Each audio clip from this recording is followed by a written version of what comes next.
आज मैं आप लोगों को जो है केस कारक के रूल्स नंबर 28 से पढ़ाने जा रहा हूँ।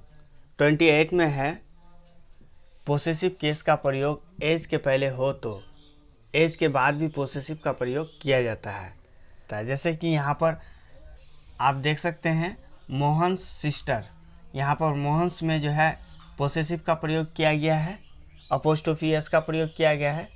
पोसेसिव मीन्स अपोस्ट्रोफी एस या अपोस्ट्रोफी, तो यहाँ पर अपोस्ट्रोफी एस का प्रयोग किया गया है। तो इधर भी जो है जब यहाँ पर आप देख सकते हैं एज का प्रयोग किया गया है, तो इधर भी जो है अपोस्ट्रोफी का प्रयोग किया गया है। तो कहने का मतलब ये है कि अगर पोसेसिव के पहले एज के पहले अगर कोई सब्जेक्ट है और उसके साथ अगर पोसेसिव का प्रयोग किया गया है, तो उसके बाद भी जो ऑब्जेक्ट आएगा उसके साथ भी जो है पोसेसिव का प्रयोग किया जाता है। जैसे कि हम लोग दूसरे उदाहरण को भी देखते हैं। जैसे your flat is not so expensive as mine, यहाँ पर कोई पोसेसिव का प्रयोग नहीं हुआ है, तो यहाँ पर भी जो है पोसेसिव का प्रयोग नहीं करेंगे।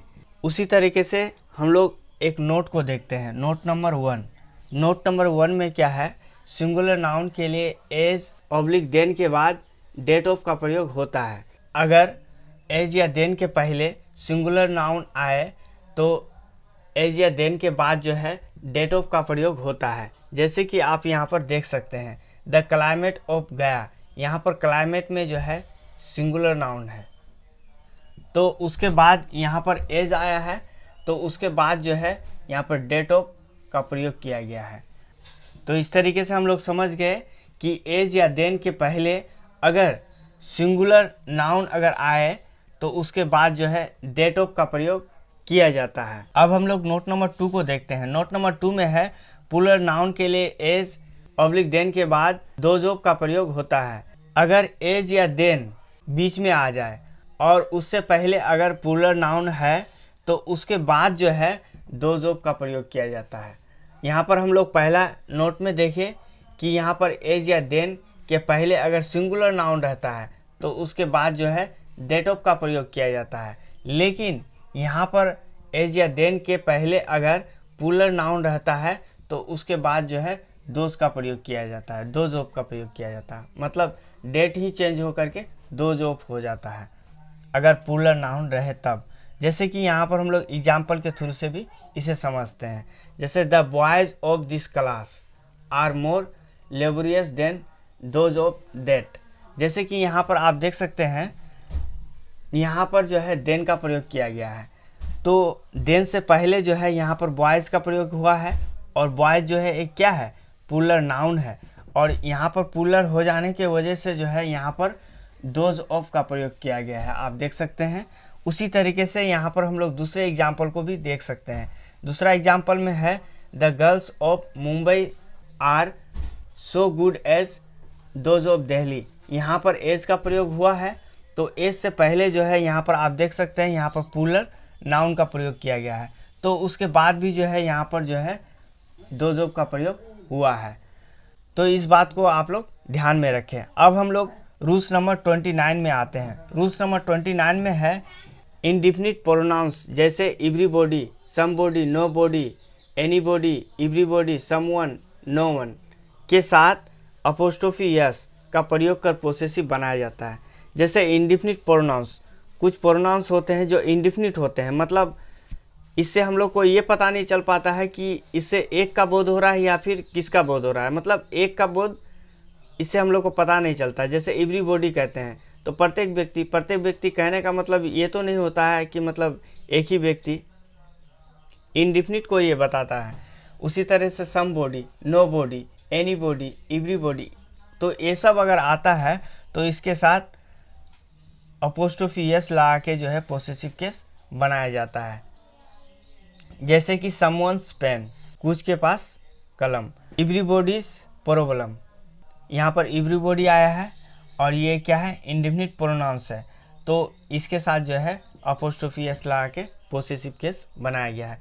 इसको हम लोग सेंटेंस के रूप में भी समझ सकते हैं। जैसे ही has stolen someone's watch, everybody's duty is to help the poor. अब हम लोग इससे संबंधित एक नोट को देखते हैं। नोट में क्या है, लेकिन एवरीबॉडी, समबॉडी या फिर और भी जो है, या नो वन, ये सब आए, ये सब के बाद जो है इल्स आए, तो इल्स के बाद जो है अपोस्ट्रोफी एस का प्रयोग कर पोसेसिव केस बनाया जाता है। जैसे कि यहाँ पर नो बॉडी, नो बॉडी के बाद अगर इल्स आ जाता है तो इल्स के बाद जो है अपोस्ट्रोफी एस लगाया जाता है और अपोस्ट्रोफी एस ला के पोसेसिव केस बनाया जाता है। अगर इल्स नहीं आए तो यहाँ पर जो है नो बॉडी के साथ ही जो है अपोस्ट्रोफी एस ला के पोसेसिव केस बना देंगे। लेकिन अगर इल्स आ जाए तो यहाँ पर इल्स के साथ जो है अपोस्ट्रोफी एस ला के पोसेसिव केस बनाएंगे। उसी तरीके से इसको हम लोग सेंटेंस के रूप में भी समझ सकते हैं। सेंटेंस में है he likes nobody is advice but mine, तो यहाँ पर इल्स आया है तो इल्स के बाद जो है अपोस्ट्रोफी लगा है। अगर इल्स नहीं आता तो यहाँ पर अपोस्ट्रोफी लग जाता है। तो ये सारा रूल्स जो है इन सारे के साथ भी जो है यूज होगा। जैसे everybody, somebody, nobody, anyone, everybody, someone, no one, ये सब के साथ भी जो है होगा। अब हम लोग रूल्स नंबर 30 में आते हैं। रूल्स नंबर 30 में है इंडिफिनिट प्रोनाउंस, जैसे कि एवरीथिंग, समथिंग, एनीथिंग, नथिंग के साथ ऑफ लगाकर पोसेसिव बनाया जाता है। जैसे कि अगर इंडिफिनिट प्रोनाउंस, जैसे इंडिफिनिट प्रोनाउंस ये भी है, जैसे एवरीबॉडी, समबॉडी, ये सब है, तो उसी प्रकार जो है indefinite pronouns everything, something, anything, nothing, ये सब भी है। लेकिन अगर थिंग वाला अगर आता है तो इसके साथ ऑफ लगा के जो है पोसेसिव केस बनाया जाता है। लेकिन बॉडी वाला अगर आता है तो उसके साथ जो है अपोस्ट्रोफी एस लगा के पोसेसिव केस बनाया जाता है। जैसे कि हम लोग यहाँ पर उदाहरण के साथ समझते हैं। जैसे एवरीथिंग्स ब्यूटी, यहाँ पर एवरीथिंग आया है तो इसके साथ अपोस्ट्रोफी एस लगा के पोसेसिव केस नहीं बनाया जाता है।